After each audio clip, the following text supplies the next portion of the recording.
Почти 2 часа общения, обмен опытом и эмоциями. Российский журналист Елена Зубаркина провела мастер-класс на ГТРК. Современные медиатренды, тонкости и подводные камни профессии. Ключевые для журналиста навыки, новые, неизведанные для нас форматы. Все то, что приоткрывает завесу тайны. А как оно там, в сфере журналистики, за пределами Абхазии? У нас сейчас канал 360, один такой единственный, поставил эксперимент. Что они стали делать? Они отказались от ведущих новостей вообще.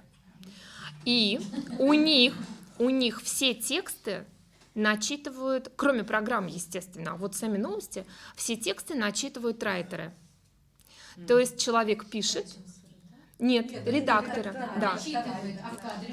А в кадре просто видеоряд с синхронами.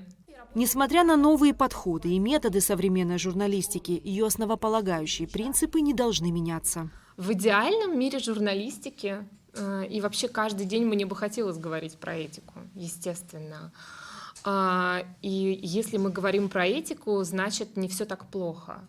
Вот, потому что мне кажется, что сейчас просто очень сложное время, и сложное политическое время, когда про этику нужно трубить изо всех, чтобы о ней нужно кричать об этой этике, но мне кажется, что мы ее забыли. Есть какие-то положения, в которых прописано, что мы не должны учить ненавидеть, да, что мы должны защищать детей от вредного контента, что мы не должны вырывать из контекста, что между фактом и комментарием есть разница. Но сегодня другие реалии. За плечами Елены Зубаркиной опыт работы на ведущих российских радиостанциях и телеканалах НТВ, Москва-24, Сити ФМ.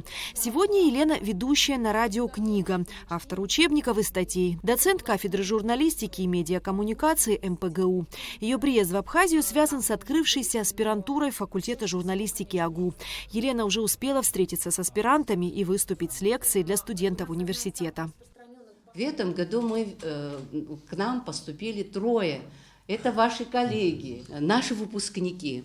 В числе Анны Гуня, Адгур Гунба и Ванда Хагуш. Когда они поступили, и мы не имеем такого опыта, чтобы воспитывать аспирантов, да, впервые мы открыли, и мы тоже учимся. Учиться никогда не поздно, мы все время учимся. Это правда для меня честь, что я сюда приехала, и что у нас налаживаются такие контакты, и что здесь очень теплый прием. Я теперь думаю, можем ли мы оказать столь же радушный и теплый прием, правда, потому что этот прием, это же не только как-то в одном месте, да, локализован, но в целом, где бы ты ни находился, куда бы ты ни пришел, тебе все время рады, и тебе все готовы помочь. Это удивительно, я сейчас это постигаю, этот национальный менталитет. Участие в мастер-классе приняли не только сотрудники АГТРК, но и начинающие журналисты, для которых особенно важно получить обратную связь от профессионала. Встреча прошла в дружеской и теплой атмосфере, расходиться не хотелось никому, однако работа журналиста не ждет. Для нас, как для начинающих журналистов, очень важно осознавать всю серьезность и весь масштаб работы, к которой мы стремимся. И для себя я сделала очень много заметок, как, например, язык СМИ, который мы только-только изучаем, определенные подводки, как должны быть, или как должен состоять сюжет, как его нужно правильно собирать, сколько времени нужно уделять определенному кадру или определенному лайфу.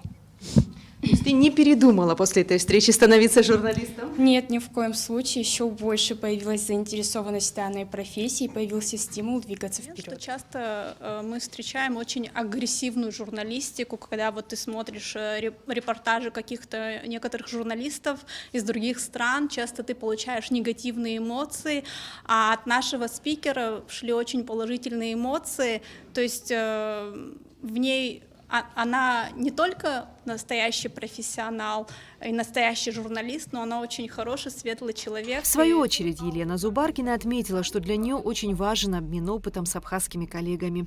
В эту пятницу в АГУ состоится очередная встреча журналиста со студентами. Эсма Гуланзе, Алексей Агухава, Абхазское телевидение.